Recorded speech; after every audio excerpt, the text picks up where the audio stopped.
lakini hii inaonekana watu waliohozi ni yale mapapa makubwa makubwa kwa ajili ya kuleta dawa. Na katika hizo dawa mimi sitaki kupepesa macho, nyingi ni feki. Safari mimi nikija kuona mpango huu kuna mtu anaokuhamisha, nitatafuta majina na nitakuja nayo hapa, nitayataja. Najua bora niitwe kamati ya maadili, lakini nitataja majina ya watu wanaokuhamisha mambo ya viwanda hapa. Mheshimiwa Waziri, alipokuja Mheshimiwa Rais kufungua hospitali ya wilaya ya Gairo, alipata zile changamoto pale kwamba ile hospitali inatumika eneo kubwa kwa watu wa Kongwa, watu wa Kilindi na watu wa Kiteto, Manyara.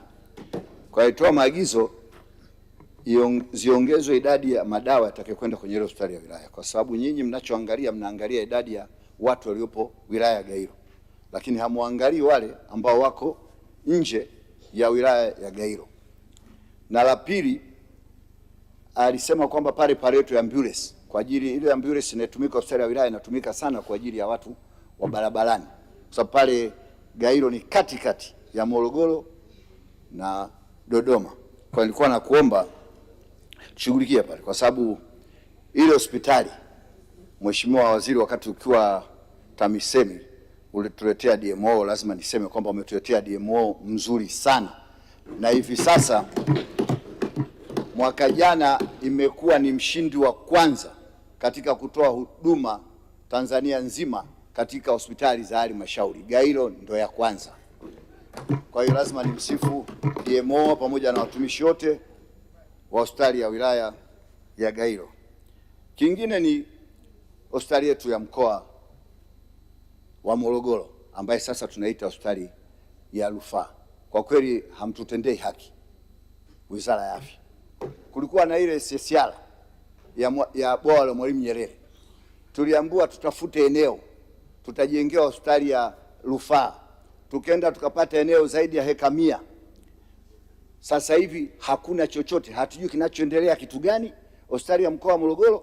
Na mkumbuke hospitali ya mkoa wa Morogoro, mkoa ule ni mkubwa katika Tanzania nzima, na hata idadi ya watu na wilaya zake ziko mbali. Kwa mfano kama Mlimba, mtu atoke Mlimba kwa ndugu yangu hapa Lokatale mpaka afike pale ni kilomita zaidi ya 300.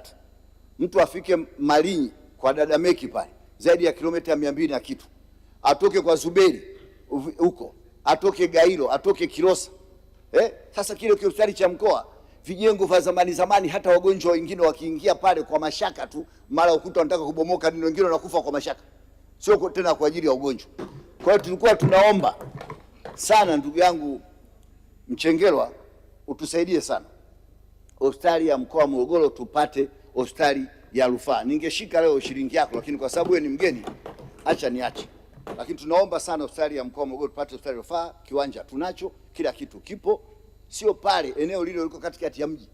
Ukienda pale mpaka Aibu, watu wanalala mpaka barabara ile ya kwenda Morogoro hoteli, watu wanalala pale. Alafu kingine, kuna hospitali moja ya kwa ndugu yangu hapa huyu wa Ifakara Asenga, ile pamoja na ile kuwa ni hospitali ya kanisa St. Francis, lakini inasaidia sana yale maeneo ya Mahenge, hata huku Gairo, Malinyi, Mlimba, isaidiwe na serikali. Wale sasa hivi hawana uwezo. Hata juzi tumeenda na Asenga pale, tumechanga, tumetoa vitu vifaa kwenye ile hospitali, inachukua lile eneo lile kama mkoa nalo. Kwa hiyo ile hospitali ya St. Francis muiangalie kwa jicho la huruma. Lakini kikubwa zaidi, Mheshimiwa Waziri, nataka nikwambie kwamba uko kwenye wakati mgumu kwenye hii wizara. Kwa hiyo kama usipokuwa ngangari, kwa kweli unaweza ukachomoka, kwa sababu hii sehemu ya madawa ni sehemu kuliko madawa ya kulevya. Serikali inatumia dola bilioni 1 kwa mwaka, ni sawasawa na trilioni 1 karibia 0.7, trilioni 2.7 za Kitanzania kwa ajili ya kuagiza madawa. Lakini hii inaonekana watu waliohozi ni yale mapapa makubwa makubwa kwa ajili ya kuleta dawa. Na katika hizo dawa mimi sitaki kupepesa macho, nyingi ni feki na zina miligramu chache. Unaweza kaandikiwa dawa miligramu 500, ndani kuna miligramu 250.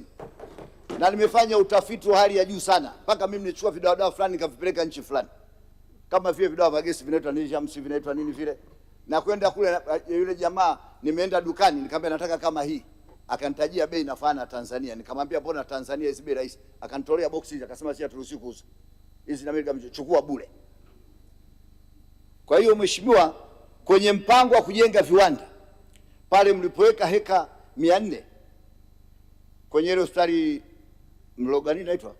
Mloganzila, naomba viwanda wa Tanzania, kama ni watu wa nje waje wajenge Tanzania, kama kila kitu kije kujengwa Tanzania. Hii habari ya kutegemea watu wa nje kuagiza madawa huku, hiyo habari tuachane na hiyo Tanzania. Huu mpango ni mzuri na huu mpango lazima utekelezwe. Tunajua kuna vita kubwa sana na vita hii, na nawashukuru wabunge hawa walioingia bunge jipya hii.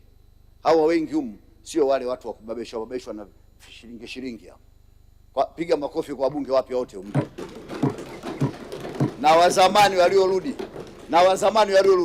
Safari mimi nikija kuona mpango huu kuna mtu anaokwamisha, nitatafuta majina na nitakuja nayo hapa, nitayataja. Najua bora niitwe kamati ya maadili, lakini nitataja majina ya watu wanaokwamisha mambo ya viwanda hapa vya nchi.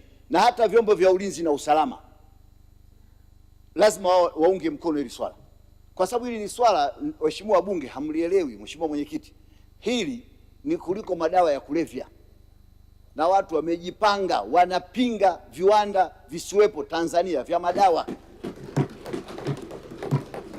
Lazima niwaambie Mheshimiwa Waziri, sisi tuko na wewe bega kwa bega, tunakuunga mkono na tunaomba uhakikishe kwamba viwanda vinapatikana, kwa sababu leo fikirieni, palikuwa na ile shida ya COVID, dawa zinatoka nje, mara tunatishwa, zingine zinapunguza nguvu za kiume, wanaume wengi hawajachoma zile, mara wengine sijui wanawake wanaambiwa hawazai, mara sijui nini. Lakini kwa kweli ukipiga sindano nyingine kwanza mpaka umwe na mke siku ya pili. Lakini tungekuwa na viwanda vyetu hapa, tungekuwa tuna mashaka, na Watanzania wana imani sana na vitu vyao. Kwa hiyo wangechoma zile sindano, tungekuwa tuna shida. Leo hii Iran na Marekani wamefunga ule mlango wa bahari pale kwao. Je, pakitokea shida ya madawa tutakosa hata panado za kula hapa Tanzania? Baki hatuna viwanda. Kwa hiyo yote atakayekuwa anapinga huu mpango wa nchi kuwa na viwanda, huyu ni mchawi wa nchi na haitaki mema nchi. Kwa sababu kingine tutakuwa tunaweza kuangalia hii dawa kweli imetengenezwa, ina miligramu 600, ina miligramu 500, tunahakiki wenyewe, tunajua hii kweli. Kama kiwanda kitengenezi, tutakifungia, watu watakuwa oga, watatengeneza viwango vya uhakika vya madawa. Leo hii madaktari wa Tanzania watu wanasikia tu India, sijui wapi, Kenya kuna madaktari wazuri. Tanzania kuna madaktari bora sana na ni wazuri sana, lakini ukimwangalia, mimi na ndugu yangu mmoja alimpeleka India, nikaenda kushangaa dawa alizopewa na daktari wa Tanzania ndio alizopewa India, lakini za India hizo hizo alizopewa hapa hakupona, alizopewa kule kapona, lakini dawa ni ile. Na hata ukienda ukiangalia maboksi yanayotumika India ya madawa, kama ni Panadol, kama sijui ya Moxlav, kama ni nini, ukiangalia tofauti. Sasa kwa nini wasitupe kama yanayotumika kwao? Kwa hiyo kuna shida sana kwenye madawa haya ya binadamu. Tunao madaktari wazuri sana, lakini madawa yanatuangusha. Na nataka niseme hata haya madawa haya mnaandika tu madawa made in sijui Italy, made in sijui wapi, yote ni mengi uongo. Yanatengenezwa huko yanaandikwa tu made in fulani, made in fulani. Unapigwa hela pale, unaacha kununua dawa 5,000 unaenda kununua dawa 25,000, kumbe ni ile ile. Sasa tunaomba umakini, na kwa sasa wakati bado tunaendelea kuwa na viwanda, kuomba umakini wa namna madawa yanavyoingia na kuhakiki haya madawa ni kweli yanatoka nchi fulani. Na hata pamoja na kuwa shida sana kama hamna viwanda kupima miligramu, lakini kidogo inaweza ikatosha. Naunga mkono hoja. Asante sana. Asante mheshimiwa kwa mchango wako.